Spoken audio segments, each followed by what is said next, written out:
El tema de esta semana es cómo hacer el business plan de tu startup en una hora. El en una hora va entre comillas, porque yo lo voy a explicar en una hora, vosotros tardaríais más. Pero tardaríais más no tanto porque haya que hacer algo súper complejo a nivel modelar, a nivel Excel. O sea, la cantidad de veces que me dice la gente, yo es que soy un inútil con Excel. Digo, para este ejercicio, no digo para llevar una startup ya de 30 personas, que tienes mucho jaleo, que te piden un reporting profesional los inversores. Pero para este ejercicio no hay que tenerle tanto miedo. Es mucho más. O sea, una hora igual tardáis en la estructura y, por cierto, encantado de compartiros la plantilla que voy a usar. Una hora tardáis en la estructura y, mi opinión, luego hay que dedicarle dos o tres a pensar y a iterar. Ya que yo siempre digo lo mismo, el Excel no se rompe si en una celda tú pones que vas a vender 2 contratos al mes o si pones que 200. El tema es que hay que pensar que tiene sentido que va a ocurrir. Eso es mucho más de negocio y ya veremos cómo hacer los checks de que las cosas tienen sentido. Pero eso, sí que os quiero quitar un poco de miedo. Va a ser una sesión mucho más que voy a estar pues cambiando la pestaña constantemente a esta de Excel. Y entonces, más de barro, por decirlo así, pero de nuevo, no quiero que os dé mucho miedo. Y yo creo que no debería ser así. Entonces, lo más importante que hay que modelar aquí es modelar una cuenta de pérdidas y ganancias. Ingresos menos gastos. Punto. No es lo único que hay que modelar, como veremos ahora. Y por cierto, huir, en mi opinión, de plantillas diseñadas para pymes o para corporates. Porque una plantilla diseñada para una pyme te va a hacer poner parámetros para detalles contables como las amortizaciones, no sé qué, los estados de flujos de efectivo, que nunca he visto uno en una startup, para modelar el balance, que sinceramente no, o sea, tampoco ni siquiera nosotros lo modelamos a futuro en clientes que están invertidos por serie B. Entonces, no os liéis pillando plantillas más complejas para otro tipo de negocio y yo os diría que espero que con esta pues os pueda valer. Entonces, eso, lo más importante es la cuenta de pérdidas y ganancias. Luego hablaremos del cash y de las unit economics. Y como en toda la cuenta de pérdidas y ganancias, habrá que empezar por los ingresos. Los ingresos es lo más importante y lo que además es diferente en cada startup. Es diferente en cada startup, pero todos los SaaS son básicamente iguales. Todos los e-commerce son básicamente iguales y todos los marketplaces son básicamente iguales. Esto con un asterisco. O sea, a ver, se me hace muy complicado decir un siempre, decir un todos, decir un algo así. Pero desde luego se parecen mucho. Luego es verdad también que muchas veces hay modelos de negocio de todo tipo. O sea, nosotros, por ejemplo, uno de nuestros clientes es Liux. Liux hace coches eléctricos. Pues os sorprenderá, pero aquí no hay mucha plantilla que valga. Aquí hay que ponerse a picar piedra y sacar. Pero los ingresos es la parte más importante y la que más van a mirar, sobre todo en una fase muy inicial. Y todos los ingresos, lo que os recomiendo es dividirlo en dos cosas. Usuarios activos multiplicado por precio medio. Es decir, o sea, modelar es muy difícil hasta que empiezas a partirlo en cachitos y entonces no lo es tanto. Porque cada cachito es fácil, según lo vas partiendo. Pero bueno, también lo da la práctica. Entonces, aunque ahora vamos a ver el ejemplo, os diría, ticket medio.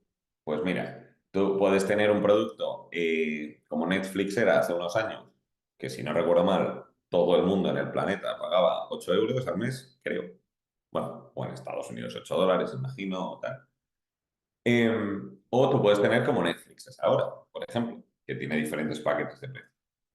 Tú puedes tener un modelo de negocio en el cual cada cliente lo negocias, porque es un software muy caro. Es decir, por ejemplo, SAP, que es el software que usan para gestión de recursos todos los corporates del planeta, tú no te metes en la web y pone cuesta 1 millón al año. No, ahí los contratos son cada uno negociados. Y luego eso, modelos freemium. Aquí ahora haré un comentario cuando nos metamos en el Excel de que una cosa son los usuarios que no pagan y otro los que pagan. Entonces, ahí lo que te importa modelar sobre todo es la transición entre los dos y ver los que pagan. Entonces, sea como sea, tú tienes que llegar a un ticket medio o hacer esta multiplicación de ticket medio por usuarios activos para los diferentes tramos. Pues eso, como si en Netflix dijeras, los que cogen el básico 7 por el número de usuarios activos, los que cogen el medio 10 por número de usuarios activos y el mejor 15 por usuarios activos en cada una de las tres. Y luego los usuarios activos, ya sea en cada paquete o en cada línea de negocio o en la única que tengas, son siempre los usuarios activos del mes anterior. Bueno, voy a hablar sobre todo de SaaS, ojo, porque es lo más frecuente, ¿eh? Si alguna cosa me decís, entiendo cómo esto aplica en SaaS, no entiendo cómo aplica en un modelo de negocio, me paráis. ¿Cuántos clientes vas a tener en octubre? Los que tenías en septiembre, más los nuevos, menos los que pierdas. Esto en un producto recurrente tiene bastante sentido. Y muchas veces, aunque algo no sea recurrente, si quieres que sea reocurrente. Es decir, yo a Amazon no me obliga a comprar 4 cosas al mes, pero todos los meses compro en Amazon. No sé si 4, no sé si 2. Pero vamos, esta lógica, pues Amazon puede decir eso, pues los de septiembre más los que ganan en octubre menos los que pierden en octubre. Se puede complicar un poco más, pero estamos hablando de más. ¿Y qué pinta tiene esto para ver si efectivamente vamos a llegar a un ingreso de 20.000, de 200.000 o de 2.000? Bueno, pues vamos a ver este ejemplo. En este ejemplo, modelamos 36 meses por meses. Por cierto, es un suicidio en una startup en fase inicial modelarla por años, en mi opinión. Y vamos a construir primero los ingresos durante los 36 primeros meses. Entonces, este es un caso sencillo en el que yo diría, por ejemplo, imaginaos que empezamos vendiendo el producto por 500 euros al mes. Y luego a los 7 meses, y esto es porque son los primeros meses, porque queremos captar a los primeros clientes, porque son algunas pruebas, porque todavía es un MVP, lo que sea. Y aquí queremos empezar a cobrar 1.000. Y luego le he puesto este parámetro, es decir, que cada mes crezca un 3%. Esto va a ocurrir así. Imaginaos que es un producto de estos que negocias o que tienes varios paquetes o que tienes muchos módulos y hay gente que te lo compra con más módulos y menos, o que depende el precio del número de usuarios en la empresa a la que le estés vendiendo, el número de usuarios del producto. Entonces dices, no es que yo vaya a cobrar un 3% cada mes, no es que el ticket medio, además, incluyendo a los antiguos que todavía siguen contigo, vaya a subir un 3% cada mes. Eso no es así. Pero tú siempre quieres mostrar, y siempre te tienes que creer tú, que cada vez vas a poder vender tu producto por más precio. ¿Por qué es así? Porque muchas veces tú empiezas vendiendo a un software, a una pyme de 5 personas, y tu objetivo al final es venderle a Carrefour. Y lógicamente la pyme de 3 personas paga 100 al mes y Carrefour 100.000 al mes. Entonces, esto no va a pasar así, dependerá de las funcionalidades, dependerá de lo que sea, pero tú lo que estás diciendo aquí y lo que te estás queriendo creer, y probablemente con razón, es que cada vez lo vas a vender un poco más caro. Y que 1.000 de media hora y 2.300 de media en unos años tiene sentido. Insisto, esto es súper importante. Esto no va tanto de adivinar el futuro al céntimo. Esto va a hacer un ejercicio de verosimilitud y decir cosas que podrían tener sentido. Pero no os súper obsesionéis si decís, es que no va a crecer un 3% al mes. Claro que no. Lo que va a hacer es, vamos a intentar que cada vez sea más alto. Esto es importante, ¿eh? O sea, también, por cierto, aquí un error que comete muchas startups es decir, estamos empezando, solo llevamos un año en marcha, el año pasado solo facturamos 50.000 euros, aquí todo bien. Sí. Y los clientes que tenemos son el Real Madrid, Coca-Cola, Procter Gamble, Iberia y Gillette, yo qué sé. Y dices, macho, si facturas 50.000 euros con esos clientes, probablemente tengas un problema. Porque si con clientes gigantes que probablemente tengan un ciclo de ventas larguísimo y que no hay tantos y que tal, has facturado eso, tienes un problema. Entonces, tú quieres empezar vendiendo a clientes pequeños por poco precio, al final ganarte la confianza de los grandes a mucho precio. Vale. Y luego están los usuarios activos. Los usuarios activos, por cierto, eso, de momento este 500 y este 1.000 lo ponéis en función del feeling que tengáis vosotros del producto que se puede hacer. Y si tenéis ya datos, pues mejor. Y luego, para los clientes activos, que los usuarios activos que vamos a tener cada mes, aquí tú he puesto este ejemplo, que al principio captamos 1 al mes y luego 2 al mes y luego 3 al mes, etcétera. 4 al mes, 5 al mes y tal. De momento yo pondría algo por pura intuición y tal. Ya vais a ver que los números de este ejemplo todos cuadran. Eso es un truquillo, porque esto ya lo he hecho otras veces. Pero a vosotros ya veréis que primero pones cosas por intuición y luego ya las corregís.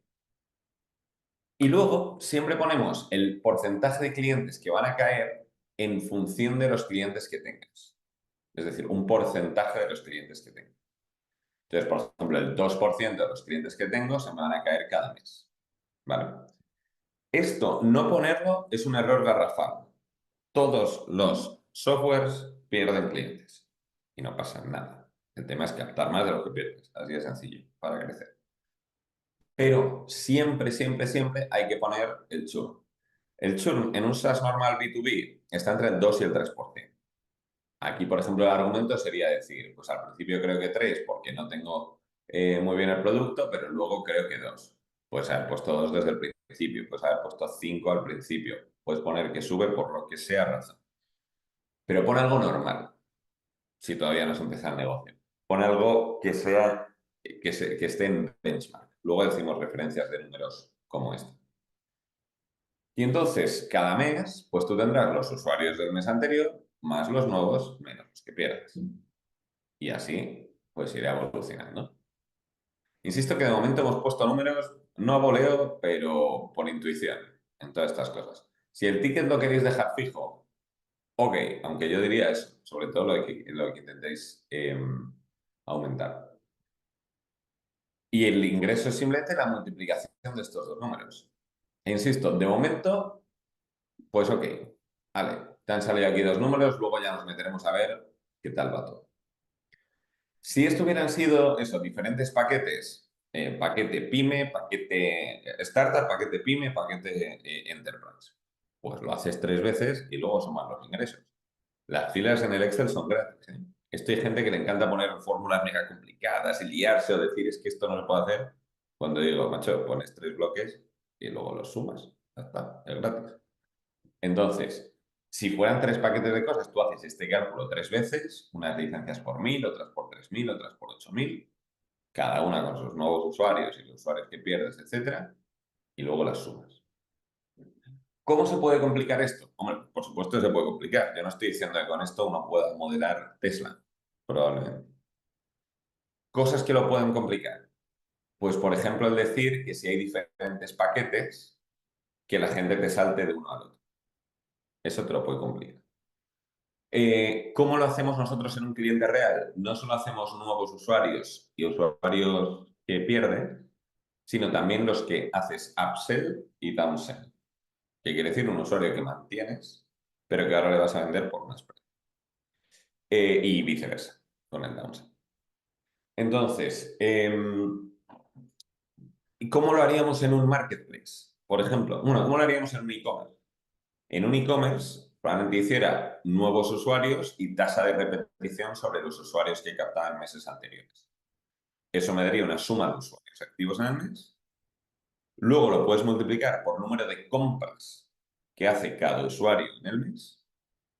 Por ejemplo, que en mi caso de Amazon sería 3 o 4 o lo que sea. Y por el ticket medio de cada una de sus compras. 20 euros, por ejemplo. En un marketplace, sinceramente, diría que igual, a priori. Luego otro tema será la parte de costes. Yo quiero, o sea, como es imposible hacer el business plan de todas las startups en una hora, yo quiero que os quedéis con ideas principales como la de usuarios y medidos así, ticket medio, que crees que hay tal, que con el céntimo. Aunque para un SaaS esta plantilla diría que funciona. Hasta aquí más o menos bien en ingresos. Es súper importante, o sea, esta es la que más varía de empresa a empresa. Luego el personal es poner el plan de contratación y los gastos operativos también. Pero la de ingresos es importante. Si eso también depende cómo vayamos de tiempo, al final podemos ir a más casuísticas que tengáis vosotros que, que eso, pues decir, oye, y en mi caso, y hacemos un ejercicio raro. Si hubiera aquí usuarios no de pago, por ejemplo, si estos usuarios son gratis y tal, pues igual aquí tú pones porcentaje de paid users y aquí pones paid users. Y entonces igual aquí pones un 50% en toda esta línea Y aquí la multiplicación de, vale, pues los usuarios que tenía por los que pagan y ahora cada uno de ellos paga X euros, por ejemplo. Creo que se entiende más o menos. Em, vale, siguiente punto. Ingresos. Era el primero era ingresos, el segundo es el coste de ventas. Que el coste de ventas, una vez restemos las dos, nos va a dar el margen bruto. Vamos a estar pensando más en el margen bruto que en el coste de ventas, por decirlo así. Y me explico. Aquí, en mi opinión, no os liéis. ¿Qué tiene, por ejemplo, toda startup? Diría que toda, o casi toda startup que tenemos nosotros. Cierto coste de infraestructura, es decir, de servidores. Amazon Web Services, Google Cloud o Azure, Microsoft Azure.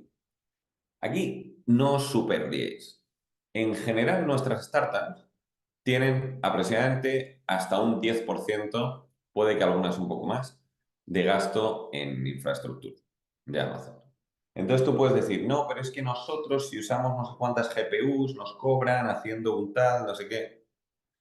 Mira, no lo sé. Yo lo que sé es que cuanto más volumen tengas, más te van a cobrar, más o menos. Entonces, igual luego este 5% es un 3 un mes y un 8 el otro, pues parece estupendo. O igual luego en el tiempo lo ves y en realidad está más cerca del 10 cuando vaya avanzando el negocio. Vale. O del 3. Vale. Igual si tienes unos créditos que durante muchos meses es cero, eso sí que lo pondría, porque igual aquí es un gasto que tú dices, oye, durante todo este tiempo va a ser 0 euros. Vale. Pero en general aquí nosotros lo modelamos como un porcentaje de los ingresos y ya está. Pues si ingresas 1.400, pues vas a gastar 73. Ya está. Y este porcentaje que hay que hacer, pues ponerlo con lógica y mirar en cada una de vuestras industrias. Todo lo que tiene AI, en general, tira de servidores a saco. Entonces, eso es igual tiene un porcentaje más alto. Entonces, tú buscas y ves en tu sector, y lo encuentras, por cierto, si lo buscas. Veo ahora una pregunta, perdonad, de inclusivo. Ahora te contesto. Eso, si tú miras y ves, oye, startups de IA y tal, ¿cuánto se deja en Amazon? 15% por un kit. Pero no os sobrelíéis. ¿Qué otras cosas puede haber en coste de ventas? Datos, por ejemplo, o sea, esto es muy típico de algunos softwares, porque a vez que el cliente conecta y pide una información, tiran de una API y tienen que pagar, pues lo mismo, un porcentaje. Y por último, uno muy habitual es la comisión por tarjeta de crédito, que puede ser 2-3%, algo así. Lo mismo, os metéis rápido en Stripe y veis cuánto cobran o cualquier benchmark. También pasa mucho que la gente pone tickets de 1.000 euros al mes de SaaS B2B, que en principio son licencias, la regla no sé qué, y pone pago con tarjeta. Eso no va a pasar. O lo contrario, o pone que son cosas de 10 euros, pero no tiene en cuenta el gasto del pago con tarjeta. Y afecta. Respecto a la pregunta de inclusivo, los redondeos, según qué secciones, se suelen hacer a la baja, al alza o el redondeo normal. Te contesto mi teoría y en esto soy un poco nazi, que es ni una ni otra. No redondeo aunque esté hablando de usuarios. Aquí tengo 8,48. Y dirás, joder, macho, vaya pecado mortal. ¿Cómo vas a tener 8,48 usuarios? Pues aquí la realidad es que esto es un valor esperado. Esto no va a ser 8,48, ni 8, ni 9. O sea, esto es dentro de un orden lo que podríamos esperar, o sea, si tiro hacia adelante y tal. Entonces, redondear, en mi opinión, no tiene mucho sentido porque es como decir, esto sí es un chiste estúpido que cuento siempre, el de los 1.003 indios. Le vienen 3 indios delante y unos 1.000 detrás. Entonces vienen 1.003.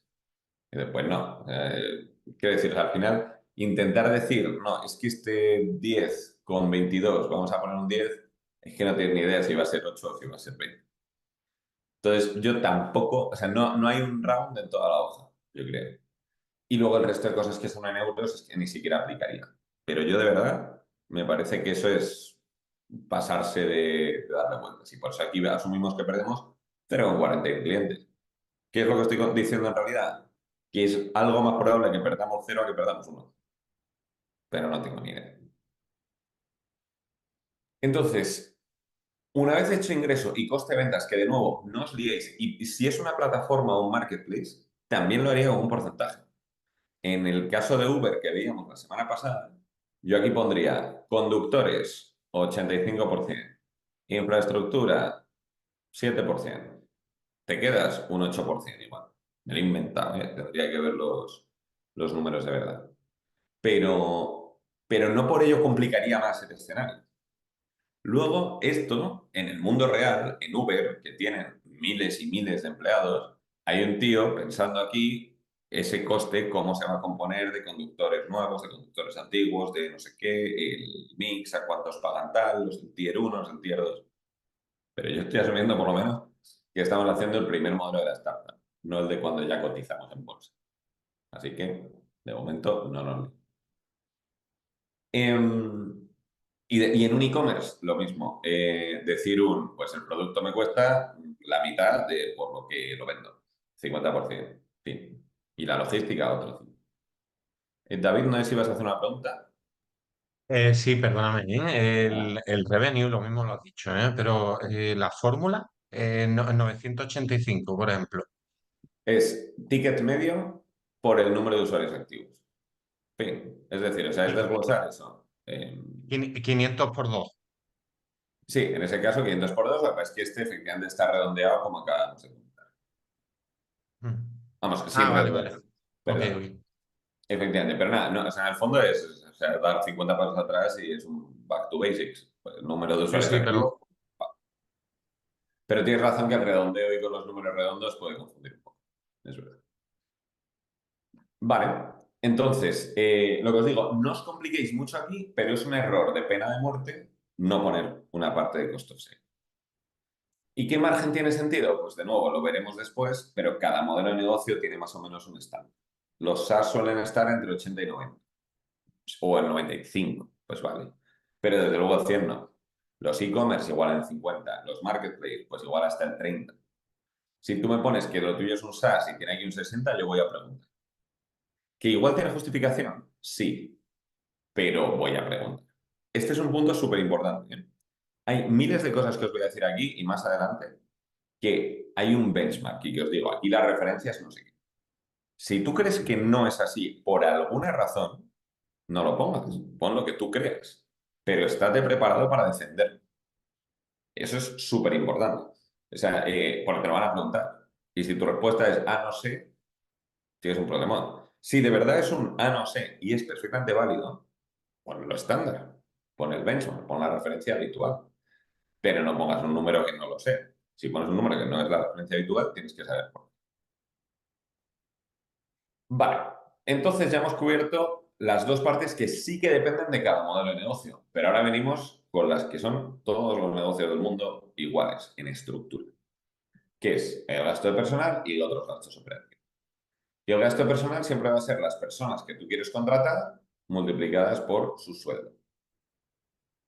Entonces, esto se puede hacer, aviso, de 50 maneras distintas. De 50. Yo os voy a proponer la que a mí más me gusta. De nuevo, en un ejercicio real, esto es mucho más complicado. Pero en el que tenéis ahora, pues vale. Vamos a listar todas las personas que creamos que vayamos a necesitar en los primeros 3 años. Esto no hay que listarlos una vez y se acabó el mundo, no. Luego vamos a añadir, quitar, modificar, movemos este más adelante, movemos este más atrás, lo que sea. Y a cada uno le vamos a poner su departamento. Por cierto, el 90% de los clientes que tenemos, nosotros usamos esta estructura de centros de coste. Operaciones, mantener el show en funcionamiento. Ventas, cerrar clientes. Marketing, crear oportunidades para que luego se conviertan en clientes. IT o I+D, o lo que queráis llamar, desarrollo, producto y tecnología. Y administración, temas internos. ¿Que se puede dividir esto en tecnología y productos? Sí. ¿Que se puede dividir administración en finanzas, HR y oficinas? Sí.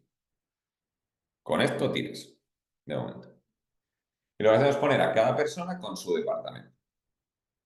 Y aquí poner el sueldo bruto que van a cobrar en cada mes, pero en mi opinión yo prefiero poner el sueldo bruto anualizado. Porque en mi opinión es mucho más fácil orientarse por la vida diciendo necesito un tío de 40.000 euros de sueldo bruto anual. No le vas a pagar 40.000 al mes. Le vas a pagar esos 40.000 brutos al año. Y entonces, pues por ejemplo, aquí decimos, joder, CEO y el CTO empiezan desde ya y con un sueldo muy bajo, no de mercado. que luego de hecho se lo vamos a subir. Sí, de hecho también este lo voy a poner. Ya en el mes 12 cuando levantemos otra ronda. Vamos a fichar un SDR junior desde el principio, de 22.000 euros. Y un jefe de ventas sí que un poco más senior, de 40.000 y tal. Y un tío de operaciones vamos a necesitar en el mes 7. Eso, el segundo SDR en el mes 7, por ejemplo. Eso, aquí no os obliguéis a decir, Buah, esto es ni idea de qué va a pasar. Sí, ya lo sé, y no tiene idea nadie. Pero algo que sea que te encaje ahora. Y dices, no, en realidad esto va a ser 2 meses más tarde. Pues ya está, pues lo ponemos 2 meses más tarde, lo que sea. Entonces, no os obsesionéis con esto tiene que ser la super realidad. No, pero esto es verosímil. En esto se tarda en hacer bien, ¿eh? ¿Y qué pasa? Pues que os voy a ayudar con ciertos benchmarks. Aquí lo primero, por cierto, yo siempre pongo una sección que me cuente cuántas personas hay. Esto es una fórmula muy fácil, aunque no me meto ahora, os la compartiré. ¿Cuántas personas hay por departamento y mes? Porque me parece que es algo relativamente visual, más fácil de pensar. Oye, en 6 meses seríamos 8, la mitad de ellos en tech, la mitad en ventas y en CEO. Íñigo dice, ¿no habría que poner los sueldos teniendo en cuenta no solo el bruto, sino también cotizaciones de seguridad social? Exacto. Y este error es de pena de muerte. Aquí estás, este numerito. ¿Cómo lo hago yo? Insisto, esto hay 100 maneras. Yo prefiero poner aquí el sueldo bruto anualizado de una persona que es como me oriento más para pensar, pero luego aquí en la fórmula, cuando calculo el coste, digo, súmame los sueldos del departamento de ventas, divídemelo entre 12, porque quiero saber el gasto mensual, y multiplícamelo por el coste de seguridad social, que en España ahora mismo es como el 32%, y esto solo sube, que es maravilloso. La semana que viene cuelgo un post sobre esto porque es alucinante. Pero buenísimo punto. O sea, olvidarse esto es un suicidio. ¿Por qué? Porque el personal, como luego veremos, en casi todas las startups, es un 80% de los gastos fijos. O 80%. Entonces, si al 80% de tus gastos fijos los tienes mal por un factor del 30%, macho, es cometer un error gordo. Entonces, yo personalmente, e insisto que esto es muy variable, prefiero pensar en el sueldo bruto anualizado y luego hacer el ajuste aquí del entre 12 y con el coste de mes. Y tener aquí la visión de cuántas personas hay por departamento y en total, porque me parece muy visual. Por supuesto, lo más importante son los primeros meses. Luego ya vemos que a futuro pues tiene que tener sentido, pero bueno, luego hacemos el ejercicio. Otro error amateur, pero esto es más de negocio que de modelar. Y en mi opinión, este ejemplo que os estoy poniendo lo comete. Es pensar en sueldos demasiado bajos y sobre todo para posiciones senior. Lo que le salta al inversor, al potencial inversor, es sí, o sea, me estás diciendo que vas a conseguir todo esto con un jefe de ventas de 40.000 euros o con un developer de 35.000, que a día de hoy el developer de 35.000 es un tío recién salido de la carrera, por ejemplo, ¿eh? Y no estoy opinando, o sea, les digo una frase típica que os podrían decir con ese número. Mm. Entonces, es tentador decir, voy a poner sueldos demasiado bajos, pero luego una de dos, o esa gente no te va a funcionar o vas a necesitar sueldos más altos. Vamos, con bastante probabilidad. Entonces, eso en mi opinión, aunque no es tanto de modelar, sino de negocio, lo tendría bastante en cuenta. Sí que es verdad que muchas veces los founders empiezan con un sueldo claramente por debajo del mercado.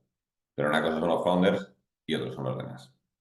Y por cierto, con el tiempo ya sí que se tiene que poner sueldo de mercado o más parecido.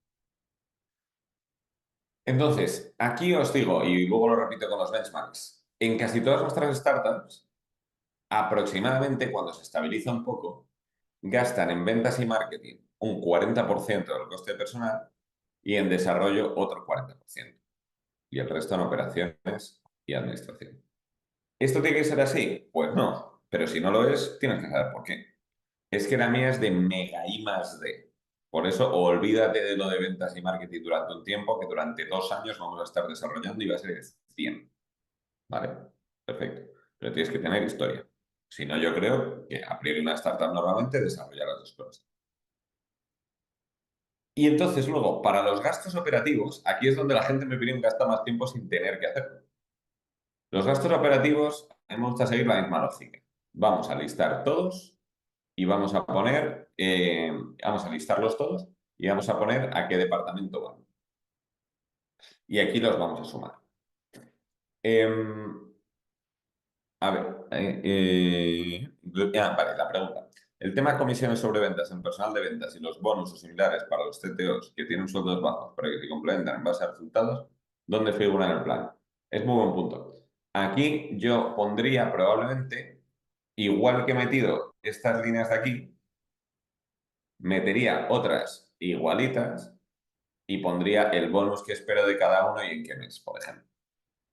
Entonces, por ejemplo, pues este tío 3.000, este tío 0, este tío 10.000, este tío lo que sea, igual solo en el mes 12. Pues vale, algo así. Y lo que haría aquí entonces es sumar no solo esta tablita, sino también la otra tablita.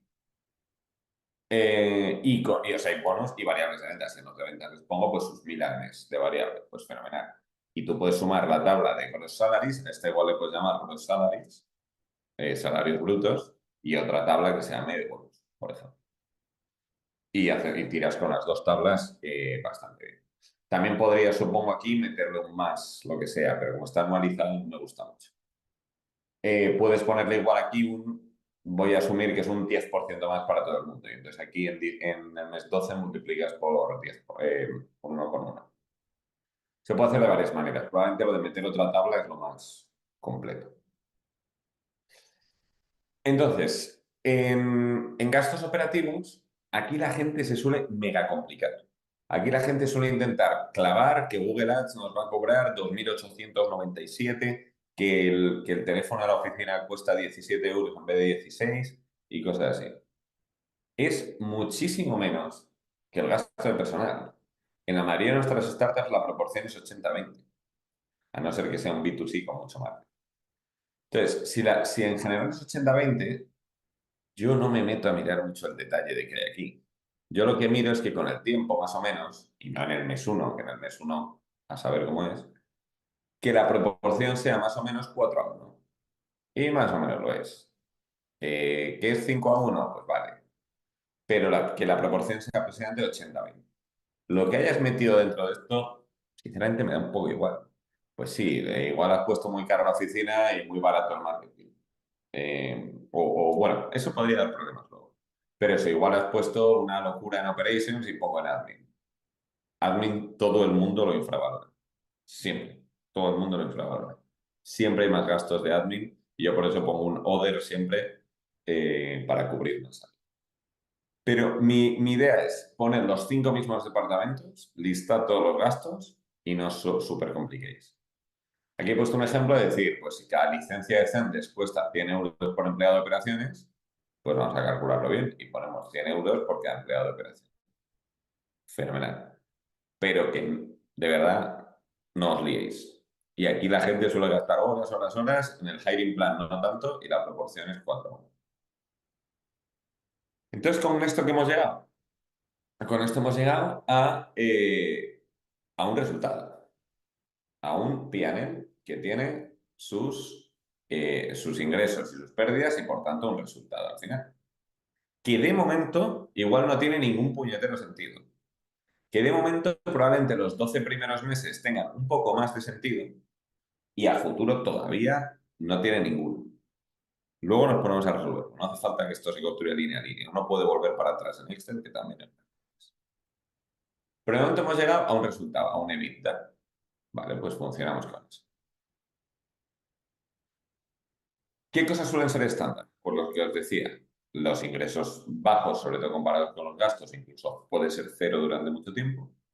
El margen bruto en un SaaS más del 80%, plataformas 20 o casi incluso 30, productos físicos igual a 50, proporción de personal frente a operativos, esto es real del cliente, proporción de personal frente a operativos 80-20, de ellos casi la mitad en el negocio y casi la mitad en I+D.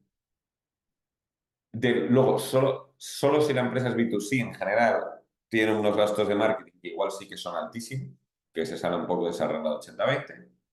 Y al final el resultado muchas veces a la altura de la serie A suele ser menos 100%. Y por cierto, para financiar esto es para lo que hace falta venture capital, porque vas a perder. De nuevo, esto no es palabra de Dios, y si la vuestra no cumple esto, que no lo cumpla, pero sabed por qué. No, es que nosotros sí que vamos a gastar mucho más en tech o lo que sea. Eh, ¿Qué hacer y qué no hacer? Aunque ya he dicho bastantes referencias. Primero, ten una estructura ordenadita y que se entienda. Esto es fundamental para vosotros mismos construyendo y para el que lo lee. Segmentad el revenue todo lo que podáis, los ingresos, en los diferentes paquetes o las diferentes líneas de negocio que sea que tengáis. Incluir el coste de ventas, añadir el coste de seguridad social, como veíamos antes. No sobrepensar los gastos operativos y ajustarte a los estándares de tu industria o de tu modelo de negocio o explicar por qué no te. Yo creo que ya todos lo sabía. Entonces, muy gracioso todo esto, pero este es el P&L, no es el cash. Y aquí, una de las cosas que estamos pensando al hacer este ejercicio es cuánto cash necesitamos o cuándo nos quedamos sin cash. Y aquí entran varios factores. Aquí entra que tú cada mes, y esto es una manera muy parecida a lo que veíamos. Cada mes empiezas con un cash, que el mes uno va a ser 0 euros, unos cobros, y luego vas a tener unos cobros, pero luego vas a gastar en coste de ventas, en coste de personal, en costes operativos, y luego igual te inyectan dinero. Y es la suma de todo esto lo que te dará el cash a final de mes. Y el mes siguiente lo mismo, el cash con el que empezaste, más lo que cobres, menos lo que gastes en coste de ventas, menos personal, menos gastos operativos, y ese es el cash que tendrás. Y así sucesivamente. Entonces, si tú al principio empiezas así, tú dices, no te, es decir, una cosa por la que estoy haciendo este ejercicio es para ver cuánto cash necesito. Pues yo he hecho esto y veo que en el mes 18, por ejemplo, yo quiero durar 18 meses, que es sano, para llegar al mes 18 necesito 600.000 euros. Pues si estas fueran mis estimaciones, yo igual diría, pues vamos a pedir una ronda de 750.000. Y dices, y así aguanto 18 meses con un poco de margen. Y luego, ¿qué pasa? Que sigo, o sea, bueno, luego nos metemos en el futuro. No te lo voy a dejar así. Y ya está, no es más complicado. Pero entonces, ¿cómo hemos modelado cada una de estas cosas? Esto no tiene por qué ser así. Pero, por ejemplo, hemos puesto aquí, vamos a contar con el IVA, que en España es del 21. El IVA ponemos que va con un mes perdón, los cobros con un mes de retraso. Es decir, que con un mes de retraso cobremos la factura más IVA. Los gastos operativos que los paguemos en el mes. Y vamos a poner que sin IVA, pues sobre todo si es Google, Google yo creo que te lo facturan sin IVA, o si es Amazon Web Services yo creo que te lo facturan sin IVA, puede ser desde Estados Unidos, que igual no. Pero pongo que sí que los pagas en el mes, pero sin IVA. Los gastos de personal que sí los pagas en el mes. La realidad es un poco más compleja, pero para este ejercicio te vale. Y que los gastos operativos también los pagas con IVA y con un mes de retraso. ¿Vas a pagar todos los gastos operativos con IVA? No. ¿Vas a pagar todos con un mes de retraso? No. ¿Nos vale para hacer una referencia de esto es más o menos verosímil? Completamente. Teniendo en cuenta que hay tantas palancas arriba que a saber qué pasa, yo ahora no me volvería loco por saber con este mes de retraso o mes y 15 días de retraso. No me volvería loco. Todo esto es un ejercicio de verosimilitud. Y entonces, pues es una vez calculado todos los meses los cobros que va a tener, los de venta, tal, como hemos dicho antes, pues nos va a ir saliendo la cifra de cash que vamos a tener cada mes. Y si queremos aguantar 18 meses con algo de margen, pues de momento, y luego vamos a ir para arriba, con estos 750 nos vale. Muy bien. ¿Qué puede hacer que esto sea más complicado? Y, insisto, esto con clientes nuestros de 100 personas, pues nos sorprenderá, pero es más complicado. Pues, por ejemplo, los impuestos y las retenciones y la devolución del IVA o el pago del IVA. Los contratos anuales en lugar de mensuales y cosas así. En esta fase, en principio, intentaré no complicarme más, aunque si lo otro es más complicado, pues habrá que dedicarme un poco más de tiempo. Luego, por cierto, no contéis con la financiación pública. me dedico profesionalmente a dar financiación pública a clientes y os digo que hasta que no sea hiper seguro y aún así le tenéis que poner un retraso, no contéis como que va a venir, porque luego te puedes llevar. Y aquí el punto más importante, y va muy relacionado con lo de la semana pasada, así que por esta sección intentaré pasar más rápido. Pero ¿cómo sabemos si todo lo que acabamos de poner tiene sentido? Porque yo aquí pongo que vamos a vender 200 nuevos usuarios al mes y el Excel no se ha roto. De hecho, parece que se ha roto, pero simplemente porque no cabe el número. Entonces, ¿cómo sé si yo todos estos números que he ido poniendo línea por intuición tienen sentido? Perdón. Porque igual no tiene ninguno. ¿Cómo sé si el hiring plan, esto es lo más importante, cómo sé si el hiring plan tiene sentido? ¿Cómo sé si necesito estos comerciales o otros 17 más o con uno me vale? Esto es algo que se van a creer los inversores, esto es algo que me creo yo. Pues de momento no lo sé. ¿Cómo es posible que esta lógica funcione para cualquier modelo de negocio? Porque de momento ni siquiera he dicho de qué va la startup que estoy modelando, solo he dicho que no lo son. Y, aunque no parezca que está relacionado, aunque lo vimos la semana pasada, ¿por qué los Venture Capital invierten de golpe y cada vez más grandes? Hasta los cientos de millones. Bueno, ahora a OpenAI le van a meter 6.000 millones de dólares de golpe. Locura. Pues la respuesta está en los Unit Economics, que vimos la semana pasada. Entonces, también me imagino que algunos no están. Tú lo que siempre tienes en un negocio es una relación entre lo que te cuesta adquirir un cliente y el dinero que te va a traer el cliente a largo plazo. Si tú vendes softwares carísimos, necesitarás equipos de ventas super senior y que le tienen que dedicar muchísimo tiempo a un cliente. Si tú vendes un software baratísimo, pues igual con marketing, en Instagram Ads, tiras. Entonces, eso ocurre en cualquier negocio. Nadie inventa el negocio de que con Instagram Ads vende software de 1 millón de euros. Y no se puede inventar. Es un principio humano y creo que bastante lógico. Entonces, gracias Enrique por compartir el, la información de acá. Entonces, em, si vamos a calcular con los números que hemos puesto arriba, cuál es ese dinero que un cliente medio nos va a traer a largo plazo y cuánto nos cuesta adquirir. ¿Por qué? Porque si ese número es mayor que 3 es bueno, pero si es mucho mayor que 3 no me lo creo. Estás poniendo que vas a vender Ferraris con un becario y en cambio eso, si es menor que 3 estás poniendo que necesitas un ejército de comerciales para que un cliente te retorne un euro. Y no tiene ningún sentido. ¿Cómo lo calculamos?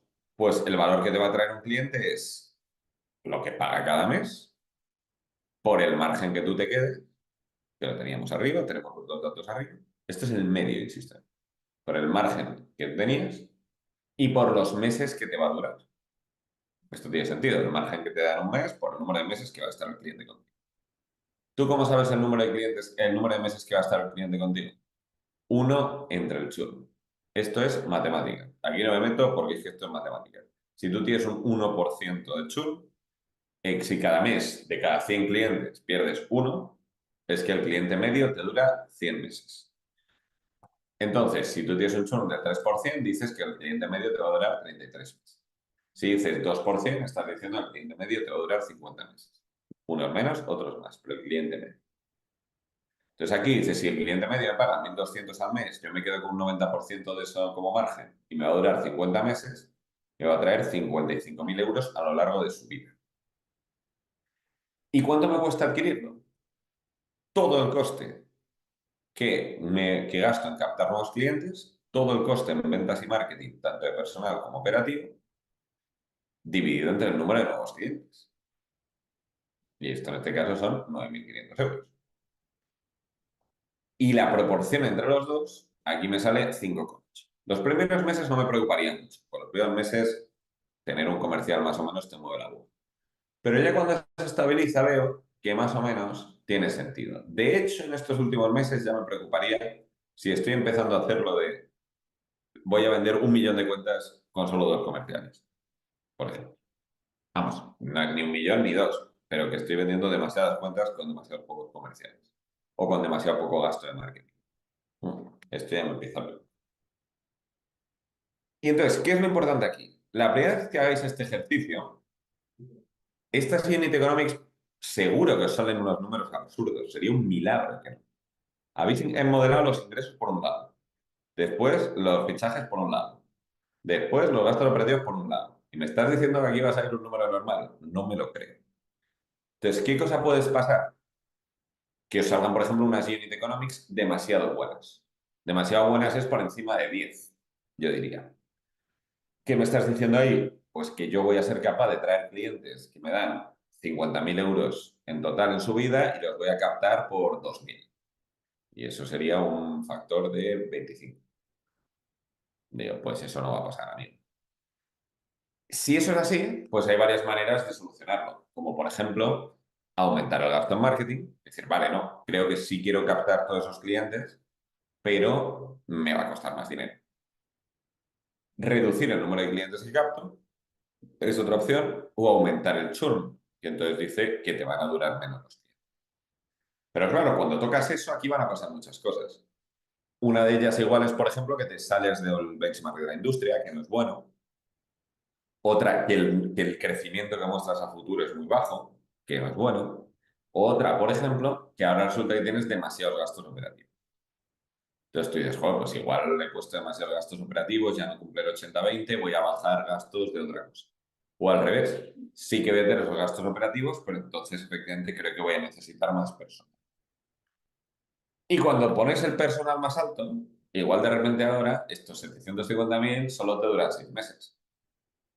Cuando has puesto más gasto de marketing y más gasto de personal. Y dices, mierda, pues entonces voy a tener que levantar aquí 1,5 millones. Y dices, uff, 1,5 millones por una primera ronda, cuando no voy a crecer tanto, esto no vuela. Entonces, ahí igual dices, pongo que pido 1,5 millones o reduzco los gastos. Pero al reducir los gastos se te vuelven a destrozar las unit economics, por ejemplo. No sé si entendéis, pero que, o sea, o sea, tenemos que hacer que coincidan a la vez benchmarks de la industria, unit economics, cash que pides y tal. Claro, por eso es difícil montar un negocio.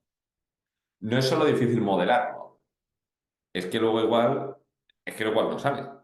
Es que igual los números que tienen todo el sentido del mundo son números que, que acaban en eso, en cosas que no salen. O sea, es muy complicado aquí no hacerse trampas al solitario. Íñigo pregunta, ¿cómo se calcularía el LTV en un modelo de consumo recurrente? Uno entre el porcentaje de churn. Bueno, el LTV siempre sigue esta lógica, lo que pasa, o sea, yo entiendo que te refieres cuando dices de consumo recurrente a un reocurrente, a un Amazon, por ejemplo. Entiendo. Que podría ser.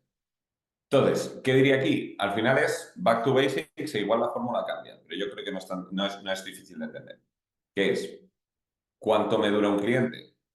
Uno entre el churn. Y efectivamente, si es reocurrente, uno entre el churn, eso yo estoy todos los meses y hay meses en los que no estoy, o ya he dejado de comprar en esta web. Pues tú haces el cálculo y uno entre el churn te da lo que te duran de media. ¿Cuántas veces compra al mes un usuario de media? 3. ¿Cuál es el ticket medio de cada compra? 10. ¿Cuánto es el margen bruto que me quedo? 50%. Pues lo que salga está multiplicado. Insisto, esto puede ser más complicado. Y os pongo un ejemplo que conocéis todos. Airbnb. Airbnb yo lo uso en Navidad, en Semana Santa y en verano. Y ni siquiera todos. Yo no estoy todos los meses. Bueno, pues este cálculo en Airbnb es mucho más complicado. Y hacer, por ejemplo, y lo llaman unbounded retention. Hay algún artículo chulo en internet. Pero sí, o sea, esto puede ser más complicado. Por eso en una hora siempre lo pongo como trampas. Si tenéis cualquier duda en concreto, si cualquier tal, yo encantado de que me escribáis un mail a jaime@tspo.com y nos metemos con más cabeza, ¿eh? Que me parece lo justo. Sí, sí, sí he venido aquí prometiendo un business plan una hora para todo el mundo. Pregunta Maitana, ¿y cómo indicarías si los ingresos se generan por dos vías? Una suscripción mensual con 3 tarifas diferentes y otra línea de trabajos puntuales. Perfecto. La suscripción mensual con 3 tarifas diferentes son 3 de estas de ticket por usuarios y tal, como el ejemplo que decía Netflix, 7 euros, 10 euros, 14 euros, en cada una de ellas hay unos usuarios activos, lo que quieras. Y luego pondría otra más que se llame trabajos puntuales, que por cierto es súper habitual tenerla en startups, y decir que vas a tener 5.000 euros al mes en ella, o que vas a tener X clientes al mes que te van a pedir trabajos puntuales por X tarifa media. Y luego sumas. Si es que son gratis las filas. Entonces tú puedes modelar cada una de ellas como si fuera la única que tienes y luego sumamos las 4 cosas. Y el mundo sigue girando. ¿Qué pasa con esa?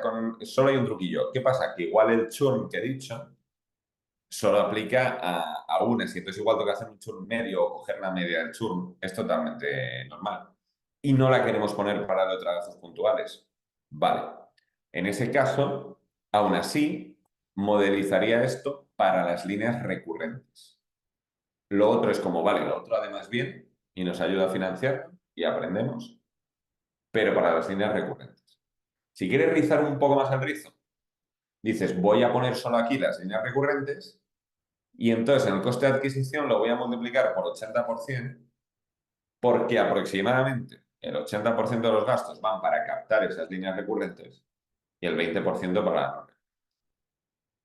Totalmente legal. Insisto que nosotros le dedicamos más de 1 hora al año a nuestros clientes. Pero no os preocupéis por poner ese tipo de ajustes que dices, ¿y por qué va a ser el 80? Pues no lo sé, pero es la primera intuición que tengáis. O sea, vale, al final estamos haciendo un ejercicio de verosimilitud, para nada del centro.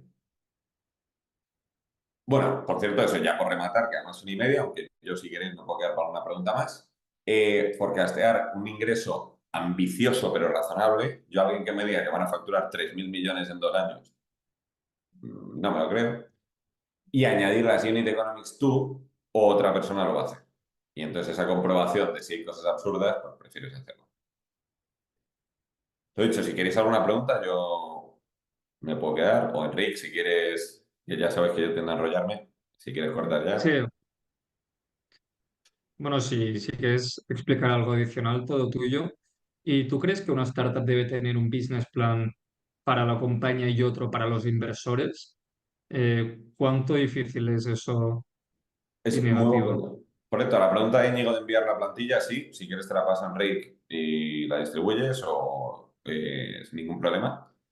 Respecto a tu pregunta, en mi opinión, yo ahí lo que suelo hacer es un business plan para el año y un forecast siempre actualizado y realista. Es decir, siempre nosotros decimos la frase siempre, apunta al caso optimista, toma decisiones en función del caso base, finánciate para el caso pesimista. Entonces, ese ejercicio es sano, decir, vale, estos son los objetivos grandes, pero luego tener siempre las decisiones con el forecast realista y actualizado. Y luego, si lo estresas para abajo, sabes ya, mejor vamos a pedir 800.000 que 600.000, por ejemplo. Lo que pasa es que en un ejercicio tan temprano, probablemente, como estoy imaginándome se tienen que parecer mucho. Es que vamos, o sea, luego hay tanto margen de cambio en cada línea que hemos puesto que es un ejercicio de verosimilitud. Según lo que busca un inversor del crecimiento en facturación, que hay el famoso double, triple, triple, double, ¿no? ¿Cómo Eso lo es. veis esto? Justo. Aquí lo que suelen querer ver en un SaaS es que en los primeros años tú multipliques durante 2 años por 3 y durante 3 años por 2. Esto, de todas formas, yo no lo he visto ni en las mejores startups, ¿eh? O sea, yo creo que se lo debió inventar un americano que debió pasar con Apple y luego... Entonces, en primer lugar, bueno, el primer año si facturas poquísimo porque estás arrancando ni lo contaría. Es decir, si empiezas en diciembre, pues vas a tener 1.000 euros y el año que viene vas a acabar en 60.000 y no es que hayas multiplicado por 60. Entonces, primero, importa más cuánto es el, el ingreso a final de un periodo que la suma del año en un caso recurrente. Y efectivamente, sí que ver que vas a multiplicar por 3 por 2 por cifras así, les convence. Todo el mundo sabe que a saber, pero si tú le estás diciendo a un VC, pues si todo va maravilloso, voy a crecer un 10% al año, te manda a la mierda. Si tú le estás diciendo, voy a crecer un trillón por cien al año, te manda a la mierda. Entonces, efectivamente, pon un múltiplo de unidad baja y eso más o menos tiene sentido. Pero sí, tienes razón que es otro benchmark, que no lo he dicho, que es importante tener en cuenta. Muy bien. Y bueno, ya como última pregunta, si alguien tiene alguna, si no añado yo una, que algunas empresas cuando se dirigen al inversor dicen que al año 2 o 3 van a tener un EBITDA relevante. ¿Cuánto negativo puede ser esto de cara a ir a buscar Vale, financiación? vale, es otro punto importante. Los fondos invierten con la idea de que haya más rondas. Si no, no les hace ni puñetera gracia. ¿Qué pasa? Que sí que tú les quieres decir, oye, con esta ronda yo voy a ir mostrando que la cosa va medio bien. Entonces, una cosa en la que no me he metido por no darme tiempo es cómo modelamos el futuro. Yo aquí, por ejemplo, he supuesto, o puedes suponer que en el mes 16 quieres que entre otra ronda. Imagínate, de momento vamos a poner de 2 millones o de 3 millones, me da igual. Pues tú aquí tendrás que decir que si quieres que entren 3 millones, ¿para qué son? Entonces probablemente haya una subida de sueldos gorda y más contrataciones y tal. Lo que pongas a partir de ahí en adelante no te van a juzgar tanto luego a futuro más que tu intención y tu idea de un negocio. Pero sí que les importa el decir, vale, yo con esto igual podría generar, pero cuando llegue ahí voy a querer pedir una ronda para acelerar un montón. O sea, prefieren ver que tú en ese mes 16 pides una ronda, fichas a mutuos comerciales y a partir de ahí vendes 6 al mes, que ver que con 3 vas generando pasta y que ya te quedas. Entonces sí que es importante decirles eso. Va a haber otra ronda en la que voy a pedir dinero para fichar mucho más producto y ventas para crecer fuerte.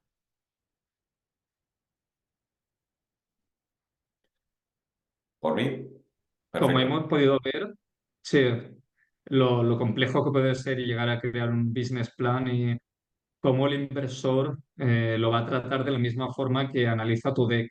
El business plan y también el deck son los dos documentos más relevantes al ir a buscar financiación.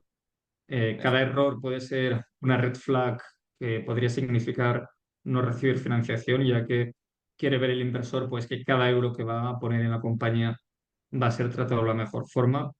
Yo para ello recomiendo, pues, si no tenéis a un CFO interno, contratar a uno. Podéis hablar con Jaime Medina, Startup CFO, para conocer más sobre sus servicios. En el enlace que os compartimos, que tenéis acceso a los 3 bonos, uno de ellos es la formación anterior que hicimos también con Startup CFO. Si nos indicáis que queréis establecer contacto directo con Jaime, os pondremos, os enviaremos un mail hoy o el lunes para que podáis contactar con su equipo y Mm. sin duda pues creo que puede ser una muy buena inversión el hecho de hacer un business plan en condiciones y como un inversor le gustaría, ya que esto no es ninguna broma y nos ha tocado ver a todos cada plan financiero que no se ajusta para nada al futuro de la compañía. Bien. Pues nada, Yamara, muchas gracias, Enrique, por tus palabras y encantado de participar en estos webinars. Muy bien, pues no sé si tenemos tiempo para la última pregunta que nos Bueno, hacen desde Inclusivo. sí, he visto una en el chat, sí, debes plantear los números a la intención de hacer rondas sucesivas. Efectivamente, siempre cada inversor quiere ver al menos una más. Y lo dicen, ¿no me hará más falta a partir del mes 36 no lo ve? Sí, lo que pasa es que ya, si ya en mi opinión es un jugador forecastear a más de 12 meses, ya más de 36 es que todo el mundo sabe que bueno, ahí ya si quieres por lo que te dé la gana. Entonces, en mi opinión, más de 3 años cuando estamos en fase tan inicial no tiene mucho sentido. Si te pidieran un cuarto, lo modelas, pero es que vamos a gastar tiempo en estar modelando algo que tiene tal margen de error que no tiene mucho sentido. Pero, Muy bien. pues oye, un placer.